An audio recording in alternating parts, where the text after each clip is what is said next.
What's going on, guys? Welcome back to another Nick 4K video. Pardon my voice for today. I'm a little sick. I'm still trying to get over it, so I'll be back normal soon, but for right now, it is what it is. So today we're checking out a video from Zach Lilypad, and he's asking the question, Xbox One, was it the worst generation to lose? So as usual, I'm going to check out his video. I'm going to either agree or disagree and give my thoughts. So if you guys enjoy this video and want to see more like this, let me know in the comments below, and of course, make sure to like, subscribe for more. With that said, let's begin. When we talk about the least successful video game consoles of all time, the Xbox One is not really in that conversation, selling a respectable 58 million units. But as the years have gone on since that console's life cycle, it's clear some of the events that took place have left a lasting scar on the Xbox brand as a whole. In 2023, head of Xbox Phil Spencer said the Xbox One generation was the worst console generation to lose. In today's video, I want to take a look back at the Xbox One to figure out what exactly happened and what would lead to such a brutally honest quote from Phil Spencer. Microsoft was feeling pretty good after the Xbox 360 generation, and they had every right to. With just their second ever Xbox console on the market, they were able to go toe-to-toe with industry juggernaut PlayStation. And for most of the generation, they were even able to outperform them. Not only did the Xbox 360 sell extremely well, it is also one of the most beloved and fondly remembered consoles of all time. With its iconic lineup of games and innovative focus on multiplayer gaming and social features, the 360 helped truly establish Xbox as one of the big three, right alongside PlayStation and Nintendo. Okay, so let me just cover this for those of you who either didn't have a console during this generation or were too young to really understand it. But the Xbox 360 was amazing. Like the generation before, the PS2 and the Xbox, the original Xbox, I was going to say Xbox One, but that's not correct. The original Xbox, that fight was super one-sided. The PS2 was just an amazing, incredible console. The Xbox original was okay. It was a stronger console overall, like with its components and stuff like that. And of course, it had Halo, it had Knights of the Old Republic on it. Those were big system sellers. But the PS2 was just overall, everyone had a PS2. Like every kid I knew at the time had a PS2, and I think I could count on one hand how many kids I knew who had an original Xbox. And the only reason they had the original Xbox was because they wanted to play Halo on it, which made sense.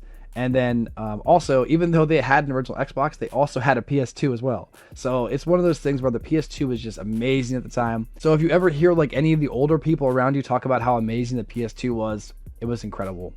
But when the 360 came around, it kind of came out of nowhere. It was cheaper than the PS3. It had better exclusives. Overall, it was one of those things like with Gears of War. When I first saw the graphics for Gears of War, that moved me over right away. I remember the 360 came out about a year before the PlayStation 3, and I had planned on getting a PS3. But then when I saw the graphics of Gears of War, those graphics were like amazing. I remember thinking to myself, how can graphics ever get better? Now, of course, you look back at that OG Gears of War, it looks a little rough now. But at the time, I thought it looked so realistic. It was crazy. And I think that was a massive seller for the system. And of course, Halo 3 was down the lane. It was one of those things like I jumped over right away once I saw those graphics, and that was a big selling point, and the 360 was really trying to keep up. I always kind of viewed it as one of those things where Sony had the PlayStation 2 and it was super successful, right? And so they just thought they were going to have this brand loyalty, and people were just going to jump over the PS3 just because they loved the PS2. And then here comes the Xbox 360 out of nowhere. Microsoft had something to prove. The original Xbox was known as the loser. So they came in with the 360, they came in swinging, and they made the better console overall. Sure, there were some issues here and there. I'm sure he's going to cover that in this video with the Red Ring of Death and stuff. But overall, I have buddies who had the Red Ring of Death 3 different times and 3 different consoles. They'd play on their 360 until that died, and then they send it back for repairs. And then they would go to the store and buy another 360, a new one to play with while that other one's getting repaired because they didn't want to miss any gaming time. That's one of those things that even though the 360 had those issues, it was still the better console than PlayStation. Everyone loved 360. And like I said, Gears of War, Halo, those are the big ones. And there were a lot of others, obviously, but those were the two big ones that really defined it. And of course, Xbox Live was way better than PSN at the time. So that was the big reason for that. So the zeitgeist for gamers was that the PS2 won the first generation when it comes to, the PlayStation versus Xbox. And then the second generation of that fight was PlayStation 3 versus 360, and the 360 won that one. So this one was going to be very big. This Xbox One release versus PS4, it was going to be massive, and Xbox needed to win. But as you're about to find out, they they dropped the ball a little bit.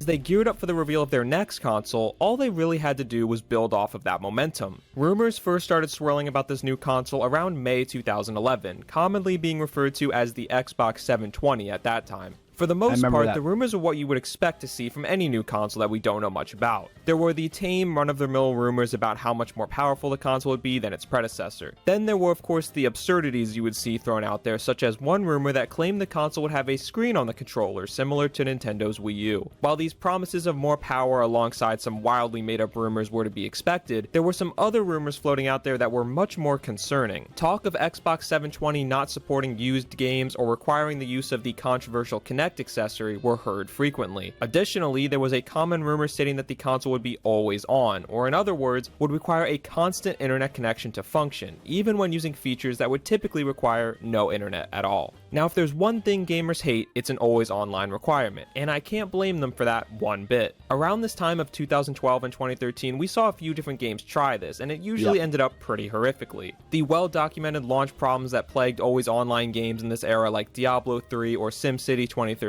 had left gamers scarred, and so the thought of having an entire console built around this was utterly terrifying. Amidst the panic of these always online rumors, we reached the first major misstep of this Xbox generation. Xbox hadn't commented on any of these rumors until one day a man by the name of Adam Orth, who at the time was creative director at Microsoft Game Studios, decided to send out a tweet. In his now infamous tweet, he stated, "Sorry, I don't get the drama around having an always on console. Every device now is always on. That's the world we live in. Hashtag deal with it." As you can imagine, this tweet sent gamers into an absolute frenzy. Not only did Orth seemingly confirm the feared always online requirement, but his snarky and dismissive tone was especially infuriating. As fans tried to voice their concerns to Orth, he chose to double down. What would happen if my internet went out? Well, the electricity can go out too. What if I live in an area without good internet accessibility? Well, you shouldn't live there. Orth tried to defend these comments by saying he was talking to a friend, and these statements were meant as a joke towards him, not as an insult to others. But prior tweets coming a few hours earlier using the same talking points which were not directed at that individual, this excuse becomes harder to believe. And even if you remove the privileged statements he made, Orth had still led many players to believe in the always-on rumors and caused a major PR nightmare for Xbox. Orth quickly left Microsoft a few days later, claiming it was his decision, but the damage was already done. With Xbox still 1 month away from officially revealing its new console, it was already shrouded in controversies. As the days moved closer to this reveal event, there wasn't the level of excitement or anticipation you would expect from a new console showcase. Rather, there was an anxious hesitation as fans worried about what Microsoft would confirm to be true from these rumors. With all of the negative press and concerning rumors stacking up against, I was watching live when Xbox One did what they did. I was watching that live, and right then was when I chose to go PS4. They'll cover that in this video, I'm sure. Before then, I had every hope to get the Xbox, the next one, or the Xbox 720. I had every plan to get that until wait and see. You'll see. Against them. It was time for Xbox to speak for themselves and get across their message to gamers on what they could expect from the next Xbox console. On May 21st, 2013, Microsoft hosted the reveal event, and what would ensue over the next hour and coming weeks would end up defining the entire console generation. The event was a disaster in every sense of the word. This guy, Don Matrick, is such an idiot. He made a really bad call, and honestly, this guy is the sole reason why the Xbox One didn't take off. I respect him for having a vision. The problem is, his vision was trash. So, if you want to blame anyone for why Xbox fell off really bad during this time, it's him. He really, really messed up.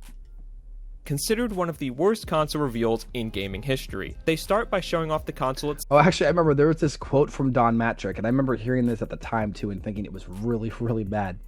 But someone had asked him in an interview, like, hey, what about if I don't want to play online? And he's like, well, if you don't want to play online, then there is a console for you. It's called the 360.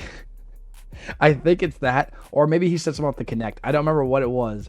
But it was something like, hey, if you don't want to buy our product, buy our lesser product. And that just made people switch right over just because of that. It was just so pretentious. A lot of these guys in this company at the time were just so pretentious. And they thought they could do no wrong. And as we saw, they can.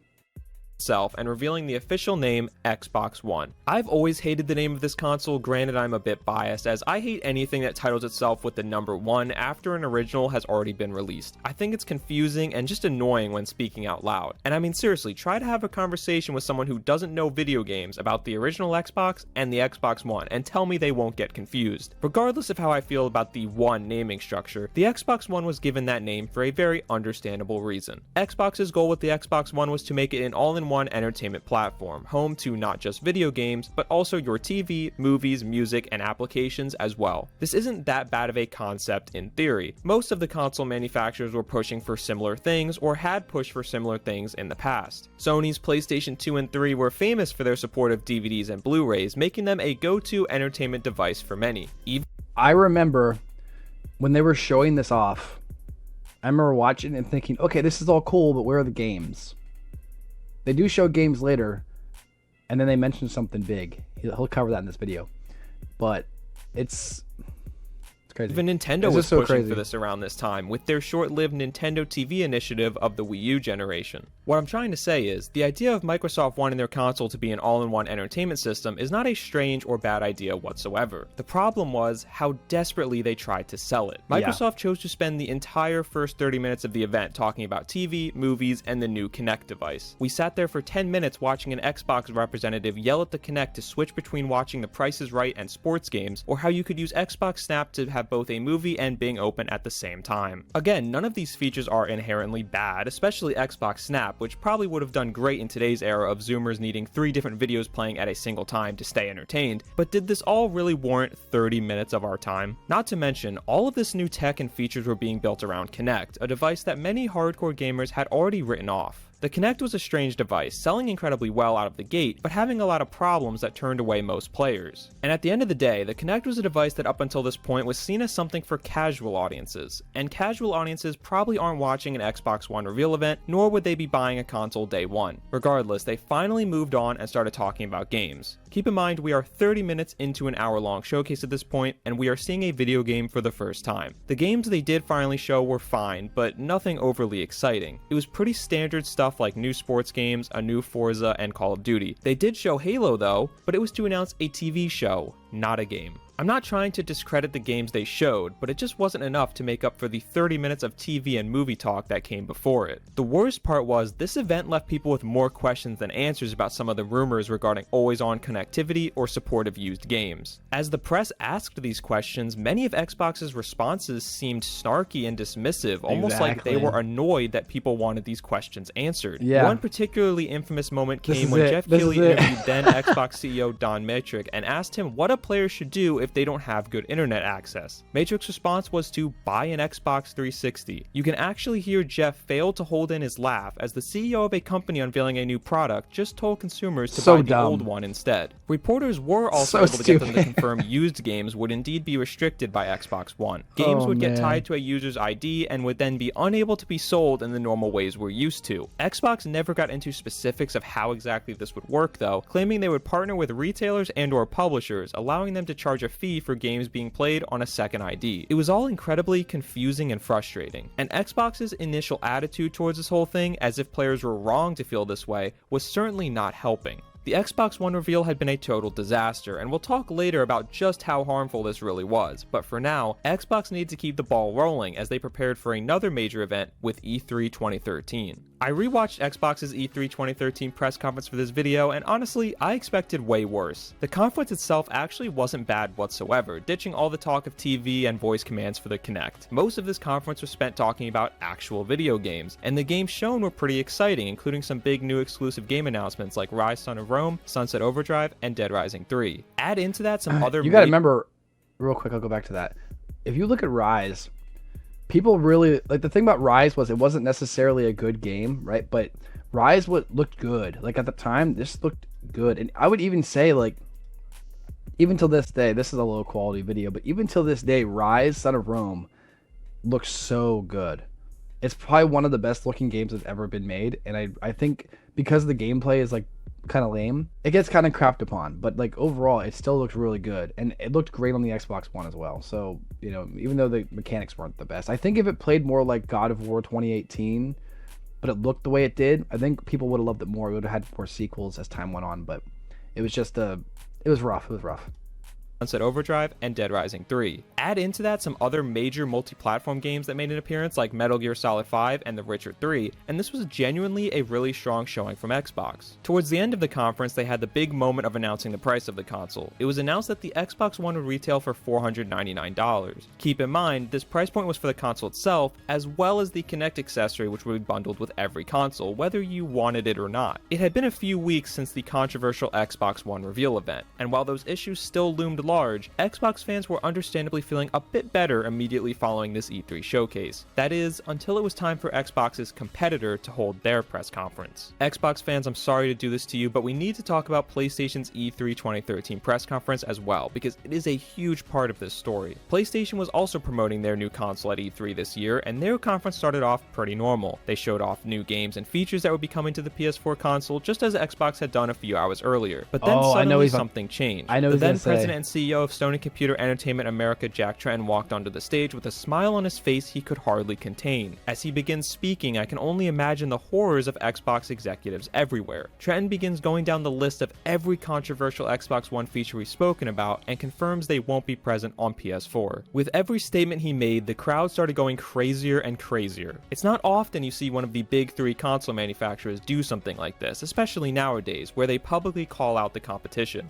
In a matter of minutes, PlayStation went from the cocky, arrogant company we had seen during the PS3 generation to now being the company fighting for the people, giving consumers what they wanted. In my opinion, this moment is genuinely one of the most impactful events in gaming history, both for its effect on the gaming scene of that time, but also its effects on the gaming scene we have today. As if this moment wasn't big enough already, PlayStation had one more thing up their sleeves. At the end of their conference, Sony announced the price of the PS4 to be $399, $100 less than the Xbox One. The crowd went wild again, and as the stage lights faded, you could almost feel that PlayStation had just won the generation before it had even officially begun. Yeah, that was it. Like, that was the turning point for a lot of people. A lot of 360 players moved over, and I was one of them.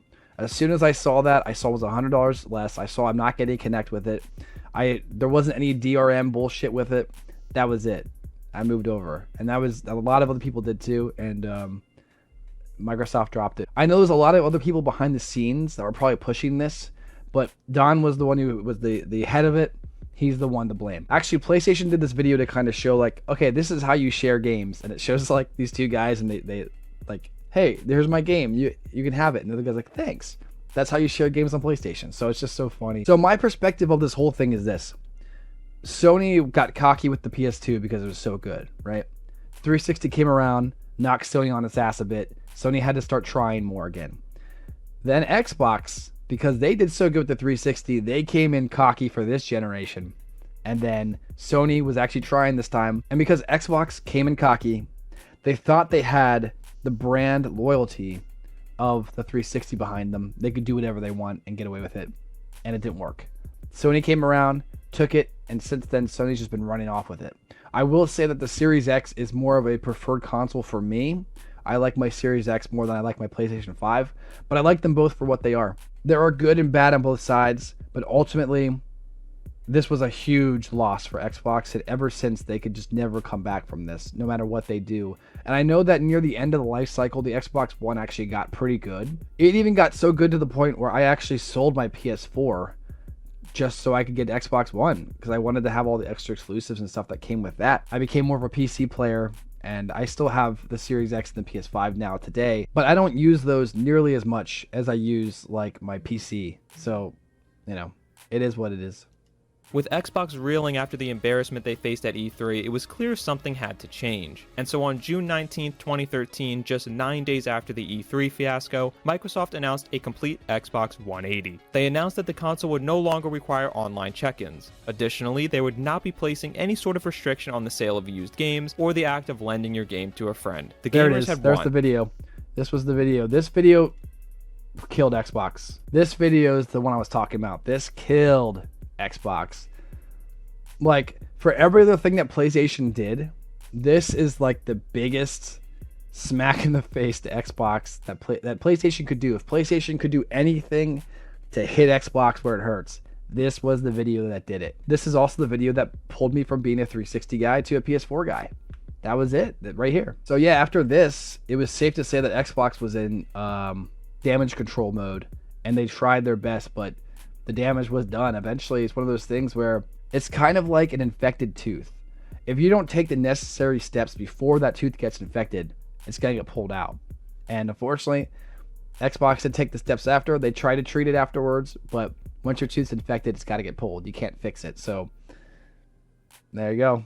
Of lending your game to a friend. The gamers had won, their outrage had been heard, and thanks to a little help from PlayStation, Xbox was forced to go back on all of their anti-consumer policies. Unfortunately though, much of the damage was already done. The Xbox One officially released on November 22nd, 2013. Reception to the console was pretty positive all around, and the first few years went decently. But as the generation went on, the PS4 took a commanding lead and never looked back. Yep. PS4 was able to double the Xbox One in sales by the time it was all said and done. Now I could sit here and talk about why this happened, but I honestly don't think it's that interesting of a story. The Xbox One had an uphill battle after its controversial reveal, and they were just never able to recover. What I find far more intriguing, and what we'll cover throughout the rest of this video, is the lasting effect the Xbox One generation has had on the entire Xbox brand. We've seen plenty of consoles come and go, all with varying levels of success, and we've seen countless examples of companies having a miss and then being able to bounce back tremendously just one generation later. But in the case of the Xbox One, it seems that the impact was much more profound. Xbox's current console line, the Series X and S, are also struggling big time, with a recent report stating that the PS5 is outselling them 3-1.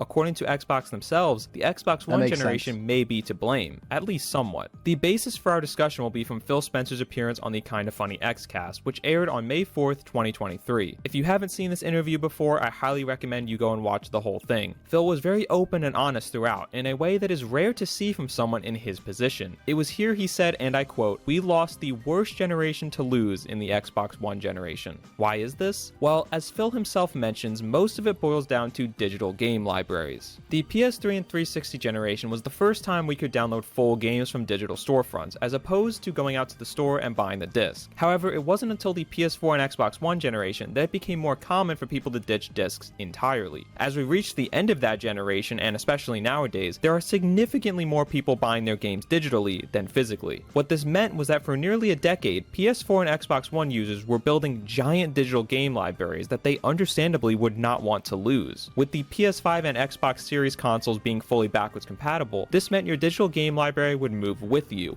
This is what Apple did, by the way. This is why a massive amount of people still supported Apple, and why Apple was able to grow as well as it did was because they had iTunes, and a lot of people buried all their money in iTunes to get music and stuff when it first started getting able to be downloaded, and that's connected to the Apple ecosystem. So effectively, everyone has all their money in these different apps, and the music that they bought through iTunes and movies or whatever, they bought stuff through that, and so now they're locked in there. So it's not just like, oh, I like this phone more, I'm going to upgrade to this. It's, I like this phone, this is a better phone in all other ways, but unfortunately this phone doesn't have all the extra stuff that my phone does now. So I'm going to be forced to upgrade to the next version of my phone instead of moving to something that is actually better. So that's why Apple was able to grow so fast with the iPhone, because not only was it like the first true smartphone, but it also did these different things that kind of locked you into its ecosystem regardless of what you wanted to do. I mean, I'm not necessarily hating. That's a genius idea to do. It's legal to do that. You can make a lot of money that way. You effectively get like locked in fan loyalty. So even if your fans don't like you anymore, they're locked in. They got to keep it. You could say it's predatory, but ultimately it's super smart. So hey, that is, like I always say, it is what it is, Of course, assuming you stuck with the same line of consoles. And so for most consumers, the decision of which next-gen console to buy was already made. They would be motivated to stick within the same ecosystem, as it would allow them to continue engaging with their digital libraries instead of having to start all over somewhere new. Unfortunately for Xbox, there were double as many PS4 digital game libraries out there that people would want to stick by. And so once again, Xbox found themselves facing a major uphill battle, having to not only convince someone to buy an Xbox Series console, but also convince that same someone someone to ditch their last 8 years of digital purchases. It didn't used to be this way. Every console was a clean slate, usually with little to no connection to the previous ones. You could go from a Nintendo 64 to a PS2 to an Xbox 360 without much worry, but nowadays there is way more incentive to stick with one brand and ecosystem. And as Phil says, the last generation where switching console manufacturers was viable for most people was indeed the Xbox One generation, the generation that Xbox lost handily. What this has caused is a scenario where Xbox has been forced to play catch up for the better part of 10 years now. And I think almost everything you've seen out of Xbox over the last decade, both good and bad, all boils down to this fact. The Xbox brand is in a strange place at the moment. As I'm sure you have all seen, Xbox has begun releasing previously exclusive games on rival hardware like PS5 and Switch. Games like Sea of Thieves or Hi-Fi Rush were among the first batch to make the jump, but we're seeing that list continue to grow, including the recent announcement that Indiana Jones: The Great Circle will be coming to PS5 just a few months after its Xbox release. It has started to feel like Xbox is slowly creeping towards becoming a third party instead of a console manufacturer. Is this simply because of the poor sales of Series X and S, or is there something more here? I think a big reason for it is two major pivots Xbox made during the struggles of Xbox One. The first is their affinity for big acquisitions. Xbox first-party games struggled throughout the Xbox One generation, and was a big reason why that console couldn't keep up with the PS4. It was a strange phenomenon, as Xbox had been pretty consistent with their first-party output since the original Xbox. And while the Xbox One generation started out decently, things got worse as the years went on. Many first-party releases were of questionable quality, and there were long drought periods where players were getting almost nothing. With Xbox struggling to supply meaningful first-party games on their own, they looked outward. In 2020, they purchased Bethesda, and at that time were saying their games would now be exclusive to Xbox and PC. For the first few years, this held true, with games like Starfield and Redfall skipping rival platforms. Meanwhile, Xbox had their eyes on an even bigger target. In 2022, they announced they would be purchasing Activision Blizzard. Immediately, the questions began of whether this meant games like Call of Duty would no longer be on PlayStation. And at first, Xbox was not committing that they wouldn't make Call of Duty an exclusive. But then the FTC got involved and it was a huge thing, and in the end they made a deal with PlayStation to keep COD coming to the platform. And really, as the years have gone on, it seems that basically none of Activision Blizzard's games will be exclusive to Xbox. Yeah, no, so they had always planned on putting those on PlayStation. You see, what Microsoft has done, they're no longer pushing the Xbox, right? The Xbox is just a Game Pass machine. PCs are just Game Pass machines. PlayStation will hopefully for them one day be a Game Pass machine. They're actually remaking Halo 1 and not just like the Anniversary Edition, which was pretty much like a HD remake of the original game, but they're actually going to redo Halo Combat Evolved. They're probably just going to call it Halo. It's going to be a complete reboot, and it's going to be on PlayStation, which is pretty crazy. I think that Microsoft sees that there's a ton of money in not just consoles. The money is in the games. And so what they're going to do is they're going to continue purchasing these games. They're going to offer them cheap on Game Pass, and they have been doing that, and it's been pretty successful as time has gone on. I have used Game Pass for a long time, so I can stand by it. Game Pass is an amazing deal, even though there has been some price hikes here and there, but overall, so good. And I know that like Sony people would love to be able to play Halo and Gears on there, so why not? Meanwhile, more and more games within Bethesda are not going to stay exclusive either, including the previously mentioned upcoming Indiana Jones game and Doom: The Dark Ages. It was a nice power play by Xbox to buy these teams, but in all honesty, I don't think there was any world where they could have realistically kept these games exclusive. And the main reason for that is Game Pass. Game Pass first launched in 2017 during the middle of the Xbox One generation. It was one of Xbox's biggest moves of that generation to try and make a splash. Game Pass is a simple subscription service that grants players access to hundreds of games. But what makes Game Pass different is the inclusion of Day 1 games coming to the service the same day they are released. This included major first-party games such as Sea of Thieves and Forza Horizon 4 releasing on Game Pass the very same day they were released for purchase. This was huge. No other company was doing this at the time, and it made Game Pass the absolute best deal in gaming. I often joke about Game Pass, saying it is literally too good of a deal, to the point where I don't even understand how they're making any money off of it. In fact, Game Pass is such a good deal that if you own an Xbox console, it really doesn't make any sense to not have it. In other words, a lot of Xbox players find themselves very rarely actually buying games. Yeah, Game Pass is I wouldn't say necessarily a loss leader, but these early days of Game Pass, especially when it first got announced up to like maybe like 3 or 2 years ago, it truly was just one of those things where they were losing a lot of money on it because the future they'll be able to make a ton of money off of it too. Let's get you guys signed up, get you guys in the ecosystem, understanding how it works, and then we're going to make more money as time goes on. I think that they hit like 20 million subscribers like a year ago. I might be wrong about that. So I just know it keeps on going up and up and up. And so when you get big games like the next Elder Scrolls coming out, when that drops, that's going to be massive for the platform for sure.